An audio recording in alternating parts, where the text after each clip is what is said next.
आज हम मरहम के प्लेटफॉर्म से एक बहुत ही इंटरेस्टिंग सवाल का जवाब देने लगे हैं। और ये सवाल हमसे किया है एक खातून ने जो 1 हफ़्ता पहले डिलीवर हुई। वो पूछ रही हैं कि जो मेरी बॉडी में चेंजेस आई हैं वो कब तक ठीक हो जाएंगी, मेरे स्ट्रेच मार्क कब तक ख़त्म हो जाएंगे और मेरे जो निचले पार्ट पे चेंजेस हैं वो कब तक ख़त्म हो जाएंगी। ये बहुत ही इम्पॉर्टेंट सवाल है और इसका जवाब भी उतना ही इंटरेस्टिंग है।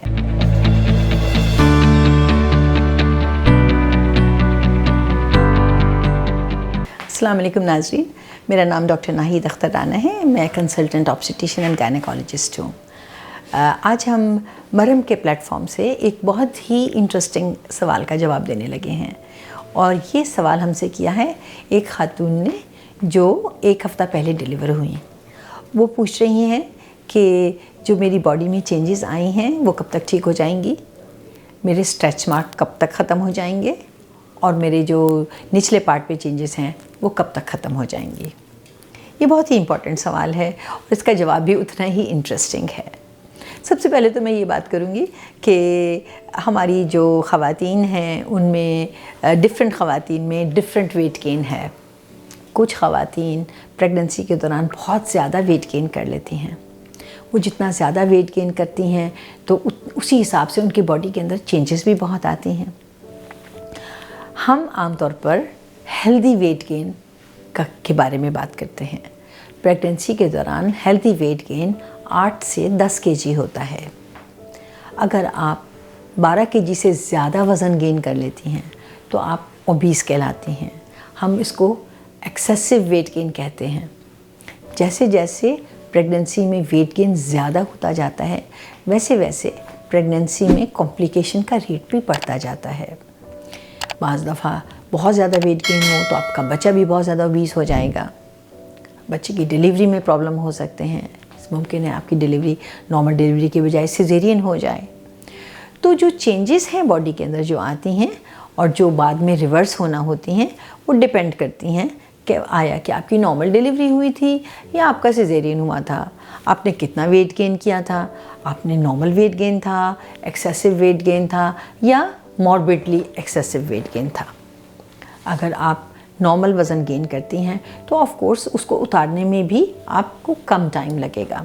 लेकिन अगर आप बहुत ज़्यादा वेट गेन कर लेती हैं तो ऑफ कोर्स आपको उसको उतारने में उतना ही ज़्यादा टाइम लगेगा। अब हम बात करते हैं स्ट्रेच मार्क की। प्रेगनेंसी के दौरान हम अपने पेशेंट्स को बहुत सी क्रीम्स और ऑयल्स एडवाइस करते हैं जो कि स्ट्रेच मार्क के लिए होते हैं। अगर आप रेगुलरली उनको इस्तेमाल कर रही हैं तो आपकी बॉडी में और आपका वेट गेन भी नॉर्मल तरीके से चल रहा है तो आमतौर पर आपको कम स्ट्रेच मार्क्स पड़ेंगे या बाज़ लोगों को तो बिल्कुल भी स्ट्रेच मार्क नहीं पड़ते।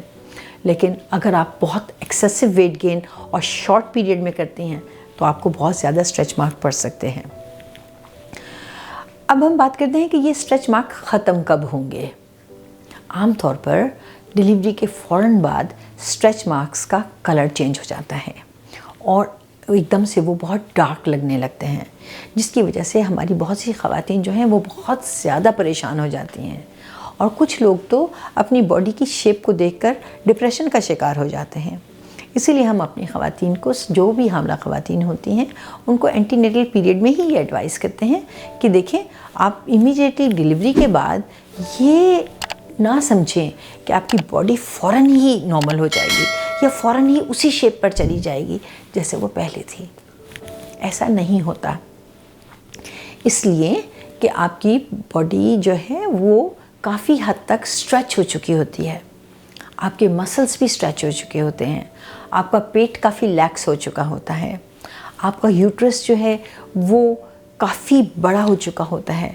इनिशियली वो उसका साइज़ इतना बड़ा होता है, लेकिन जब by the end of pregnancy या जब आप टर्म पे पहुंचती हैं तो वो तकरीबन इतना बड़ा हो चुका होता है। उसने 3-3.5 केजी का बेबी होल्ड किया हुआ होता है। उसके अलावा बच्चे के गिर्द पानी होता है वो होल्ड किया होता है। उसका प्लेसेंटा होता है वो होल्ड किया हुआ होता है। तो कहना मैं ये चाह रही हूँ कि तकरीबन 5 केजी या उससे भी ऊपर का वज़न उसके अंदर होता है। तो जब डिलीवरी हो जाती है तो ऑफ कोर्स उसको टाइम लगता है कि वो वापस अपने साइज़ पर आए। आम तौर पर यूट्रस को अपने नॉर्मल साइज़ पर वापस आने के लिए 6 हफ्ते तक का अरसा लग सकता है। तकरीबन 6 हफ्ते बाद हम एक्सपेक्ट करते हैं कि यूट्रस जो है वो बिल्कुल अपने नॉर्मल साइज़ पर आ चुका है। सेम वे जो बॉडी के अंदर बाकी चेंजेस आई थी, यानी कि जो आपके सर्कुलेटरी सिस्टम यानी कि जो आपका ब्लड है बॉडी के अंदर उसके सिस्टम में चेंजेस आई थी, आपकी बोन्स में, आपकी लिगामेंट्स में चेंजेस आई थी, वो सब तकरीबन 6 हफ्ते तक तकरीबन अपनी नॉर्मल हालत में आने की कोशिश करती हैं, एक्सेप्ट वज़न के। अगर आपने बहुत ज़्यादा वज़न गेन किया हुआ है तो आपको ज़्यादा टाइम लगेगा कि आप उसको शेड कर सकें। अगर आपने कम वज़न गेन किया है तो ऑफ कोर्स आप बहुत जल्दी अपनी वापस प्री प्रेगनेंसी हालत में आ जाएंगी। इसी तरह से अगर आपके अंदर ट्विन प्रेगनेंसी थी या ट्रिपलेट्स थे तो आपका बॉडी ज़्यादा स्ट्रेच हुई थी, मसल्स बहुत ज़्यादा स्ट्रेच हुए थे, उन्हें ज़्यादा टाइम लगेगा कि वो वापस टोन अप हो जाएं। सेम वे अगर आपका सिजेरियन हुआ है तो ज़ाहिर बात है सिजेरियन के बाद आपकी मोबिलिटी थोड़ी सी कम है, तो मुमकिन है आपको थोड़ा सा ज़्यादा टाइम लग जाए कि आप अपनी वापस अपनी नॉर्मल पोजीशन में आ जाएं, नॉर्मल शेप में आ जाएं। अगर आपकी नॉर्मल डिलीवरी हुई है तो आप बहुत जल्दी अपने नॉर्मल शेप में आ जाएंगी, इसलिए कि आप एक्टिव हैं, मोबाइल हैं। लेकिन ये इस चीज़ पे भी डिपेंड करता है कि आप डिलीवरी के बाद खुराक क्या इस्तेमाल करती हैं। अगर आप दोबारा बहुत ज़्यादा घी वाली चीज़ें खाना शुरू कर देंगी, बहुत ज़्यादा कैलोरीज़ लेना शुरू कर देंगी, बच्चे को दूध नहीं पिलाएंगी, तो ज़ाहिर बात है कि आपको वापस नॉर्मल शेप में आने में टाइम लगेगा। अगर आप बच्चे को फीड कर रही हैं, प्रॉपर कैलोरीज़ ले रही हैं, कम घी वाली चीज़ें इस्तेमाल कर रही हैं और आपकी फ़िज़िकल एक्टिविटी मॉडरेट है तो इंशाल्लाह आप बहुत जल्दी अपनी नॉर्मल शेप में आ जाएंगी। शुक्रिया।